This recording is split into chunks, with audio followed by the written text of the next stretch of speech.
Hello, my name is Bryan. I'm the co-founder of Armadillo Woolery. When did you guys found Armadillo? We founded it in 2023. Why did you start this company? So, long story short, we got tired of being sick. Essentially, we were sick of being sick. So, both Charlene, who's our other co-founder, and myself, we ended up getting sick. I actually had a cancer scare. Luckily, everything's okay. I have a benign tumor, as well as a laundry list of endocrine issues.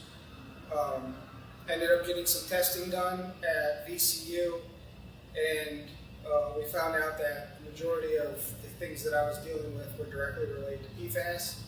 I had my blood tested. My blood levels were 166 times higher than the general public.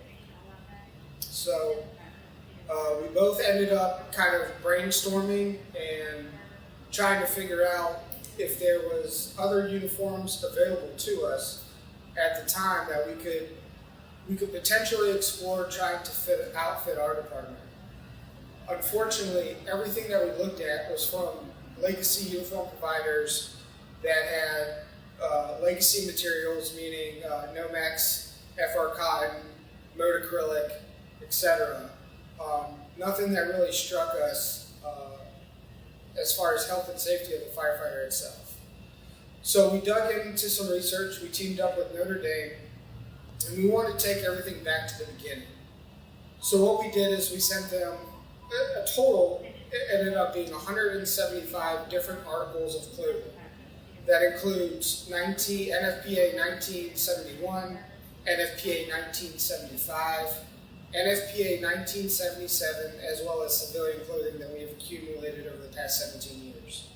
What we did is we sent it to the nuclear physics lab and worked with Dr. Grant Peasley at Notre Dame, along with now Dr. Alyssa Wicks, congratulations on your PhD, who took all of that material and basically sent it in through what they call particle-induced gamma emission, PIGE, and did their sciencey stuff with it and found that everything that we had tested, this study is actually going to be coming out in a couple months, but every single thing that we tested, from civilian clothing to wildland clothing to structural clothing to uniforms, they all contained three main toxic chemicals. One is PFAS, which is the big one that everybody knows of, no surprise there.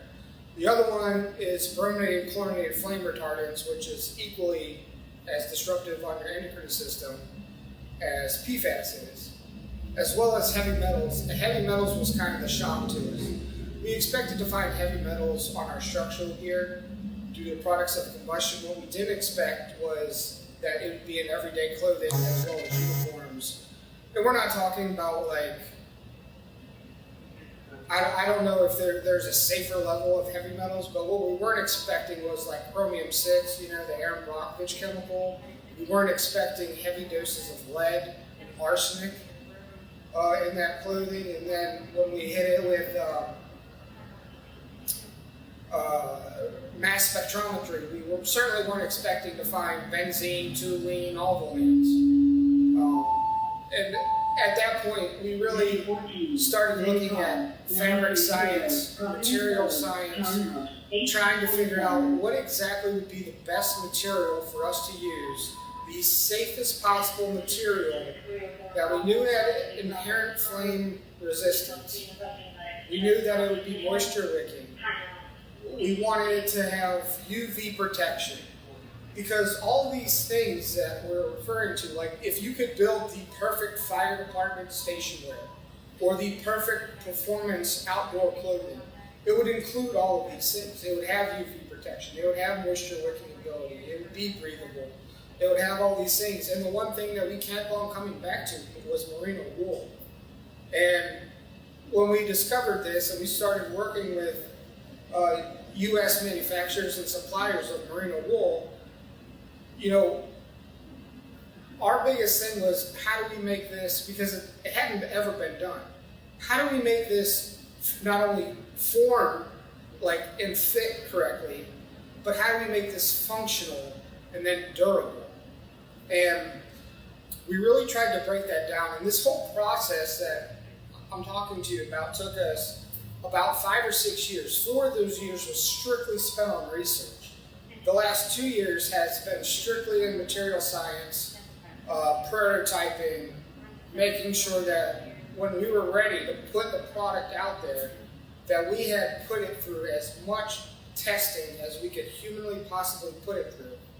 And I'm talking like inside structure fires, I'm talking like durability testing, wear testing, rip testing, seam testing, and that's probably, out of all the things that I've done, this is probably something that I'm most proud of, is that Charlene and I have been able to build this uniform that we know is inherently safe for the firefighter, that it doesn't contain any of these chemicals, that it performs better than Nomex outside of the flammability shrink test, and that the things and the health issues that Charlene and I have dealt with, firefighters and their families aren't going to have to deal with. And that was the primary reason for us getting into this, is a safe uniform didn't exist, and we didn't want anybody else to have to go through what we went through medically in our 40s. It's ridiculous that we are seeing 30-year-old and 40-year-old firefighters with cancer diagnoses. You know, fires are going to happen, but our response to that can be better, whether it's through decon or whether it's changing the moisture barrier in our turnout gear to something other than PFAS, or whether it's just choosing consciously a safer department uniform. We have the ability to do these things. And as departments and firefighters, we should have a standard no less than whatever is the safest for the firefighter itself.